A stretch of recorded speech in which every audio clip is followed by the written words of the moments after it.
जब आप अपने को पूर्ण रूप से प्रभु के चरणों में समर्पित कर दिया तो प्रभु अपने आप को आपको दे दिया। ऐसा कोई दानी नहीं है, इसीलिए अति उदार करुणा वरुणालय हमारे प्रभु हैं। अपने आप का दान कर देते, अपने आप को दे देते। तुम उनके सेवक बन जाओ तो वो कहते मैं तुम्हारा सेवक हूं, हूं भक्तन को दास, भगत मेरे मुकुटमणि। ऐसी स्थिति बना लो कि भारी से भारी विपत्ति में भी प्रभु का कभी विस्मरण ना हो। जो दुख सुख में प्रभु को कभी छोड़ता नहीं, कभी विस्मरण नहीं करता, तो प्रभु उसको कभी नहीं छोड़ते। और जब प्रभु हमारे हृदय में आ गए तो कौन सा दुख सुख स्पर्श कर पाएगा, क्योंकि आनंद समुद्र प्रभु है। प्रभु आनंद समुद्र है। आनंद समुद्र हृदय में आ गया तो पूरा विश्व खिलाफ हो जाए और सब प्रतिकूलता, निंदा, दुख एक साथ टूट पड़े तो भी उस भक्त के हृदय में तनिक भी क्षोभ नहीं होगा। शास्त्रों में वर्णन आता है महाप्रलयंकारी स्थिति में भी भक्त प्रसन्न रहता है। क्यों?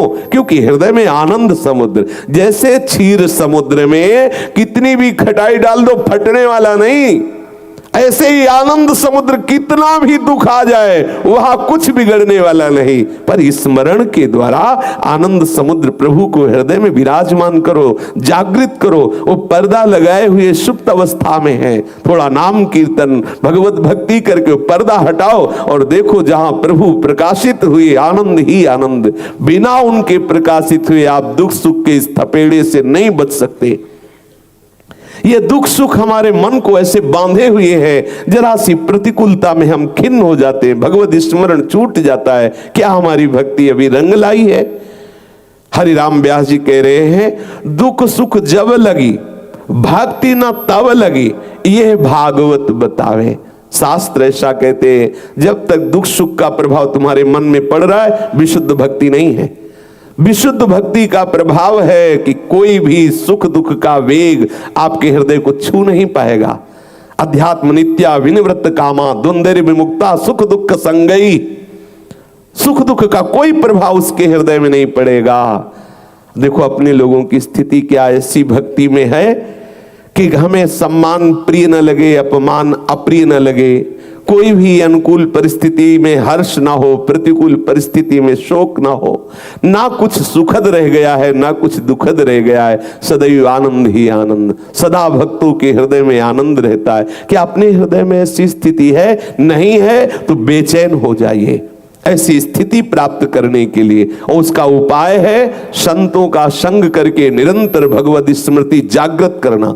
एकमात्र भगवत स्मृति जागृत, सब कुछ हो जाएगा। तुम्हें अन्य चिंता बिल्कुल नहीं करनी। इसीलिए आज के सत्संग में सबसे पहले वर्णन हुआ सबला भक्ति का आश्रय लिए हो। भक्ति पुष्ट होती है हरि स्मरण से। आप हरि स्मरण पर ध्यान दीजिए, सारी स्थितियां आपकी जागृत हो जाएंगी। एक जगह पढ़ा जिसके मुख से निरंतर नाम चलता रहता है ये सदैव उसके अंग में विराजमान रहते हैं।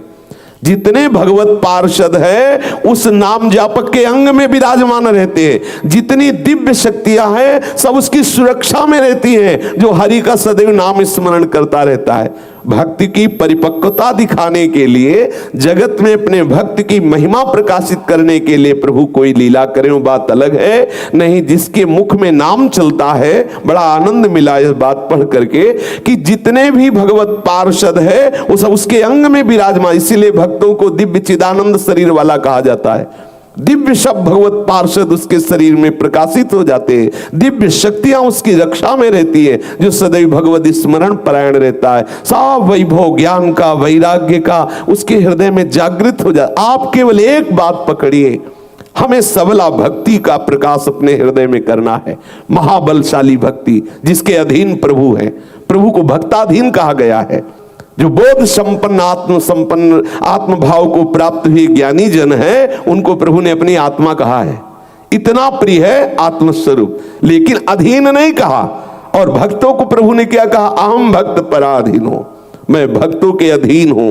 क्योंकि सबला भक्ति प्रभु को अधीन कर। जब प्रभु अधीन हो गए तो कौन सा सूत्र, कौन से ऐसी देवी संपदा, कौन से ऐसे सद्गुण, कौन से ऐसी दिव्य शक्तियां हैं जो भक्त के अधीन ना हो। और भक्ति पुष्ट होती है अखंड स्मृति से। अखंड स्मृति। हम अखंड स्मृति नहीं कर पा रहे, इसीलिए उसको हम अभ्यास में बांट देते हैं। इतनी देर नाम कीर्तन, इतनी देर अमुक अमुक, ऐसे करके पूरे समय को ऐसी नियमावली में बांध देते हैं जहां एक क्षण भी हमें प्रभु के विलग कोई ऐसी क्रिया, कोई ऐसे बोलना, कोई ऐसी चेष्टा, कोई ऐसा चिंतन न रह जाए, तभी भक्ति का प्रादुर्भाव होता है। कोई भी सुख दुख विचलित नहीं कर सकता, क्योंकि है ही नहीं। स्वाप्निक सुख दुख की सत्ता नहीं है। इसे जो हम सत्य माने हुए हैं, ये हमारे ऊपर प्रभाव डाल रहा है। जिस दिन ऐसा मान लोगे कि इसकी सत्ता ही नहीं, प्रभाव बिल्कुल नहीं होगा, सच्ची मानिए। जब हम किसी वस्तु को सत्य मानकर उसको उठाते हैं तो सुख होता है। जब मान लेते हैं झूठी है, ये व्यर्थ है, ये नकली है, उसी समय छोड़ देते हैं। ये सारा संसार नकली है जिसे हम सुख मानकर भोग रहे हैं। अनंत जन्म हो गए भोगते भोगते, अगर असली होता तो स्वाद मिल जाता। आज तक कोई अनुभव नहीं, वही बस भोगने की लालसा, बार बार भोगने की। कब तक भोगते रहेंगे? आपकी कृपा के बिना कैसी दुर्दशा जीव की है, सावधान हो जाइए। दुख सुख का ये अनुभव करने वाला मन जब तक सावई मनः कृष्ण पदारविंदयो, तब तक बचत होने वाली नहीं। इस संसार चक्र के पिसने से हम बच नहीं सकते। हमारा मन तदाकार हो जाए, सच्ची बात मान लीजिए। और बहुत सरस है भक्ति, ज्यादा प्रयास करने की आवश्यकता नहीं है, क्योंकि इसमें प्रभु का सहयोग होता है। इसमें प्रभु कृपा करके वैष्णव स्वरूप से, संत स्वरूप से, गुरुदेव स्वरूप से हाथ पकड़ लेते हैं। भागवत में एकादशी स्कंद में योगेश्वर जन कह रहे हैं, आंख मूंद के दौड़े तो भी नहीं गिरेगा, क्यों? हरि पकड़े रहते हैं। आंख मूंद के दौड़ने पर भी भ्रष्ट होने के चांस नहीं। और भागवत में ही ब्रह्मा जी कह रहे हैं, मैंने देखा है बड़ी बड़ी ऊंची स्थितियों को प्राप्त को भ्रष्ट होते हुए। ब्रह्मा जी कह रहे हैं, ब्रह्म स्तुति में कह रहे हैं, मैंने देखा है उनको जो अपने ज्ञान के अभिमान में उनको गिरते हुए देखा है। इसलिए प्रभु की भक्ति का आश्रय, भक्ति का स्वरूप है निरंतर सुमिरन। हरिराम ब्यास जी कह रहे, दुख सुख जब लगी भक्ति न तब लगी, यह भागवत बतावे।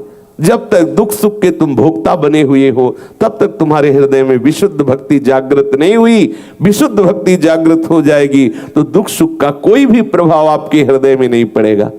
एक भक्त के चरित्र को पढ़ा, वो अपने जप संख्या में बैठे हुए थे। कुछ भक्तों के नियम होते हैं, ठाकुर की इतनी दंडवत करनी है, ठाकुर का इतना नाम जप करना है, इतनी परिक्रमा करनी है, इतना पाठ सुनाना है, वो एक नियम होता है। तो वो जप नियम में बैठे हुए थे। एक ही पुत्र था, सूचना मिली कि पुत्र पधार गया है। तो उनका पधार तो गया ही है, अब हम जप में हैं, पूरा जप हो जाए तब कोई फर्क नहीं। जब पूरा जप हुआ, आराम से उठे, नाम कीर्तन करते हुए अंतिम संस्कार किया। लोगों ने कहा कि आपको रोना नहीं आ रहा? बोले क्यों रोना आवे?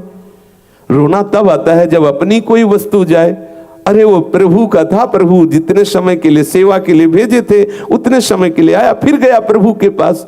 हमें क्यों रोना? वो हमारा होता तो रोते, वो तो प्रभु का है।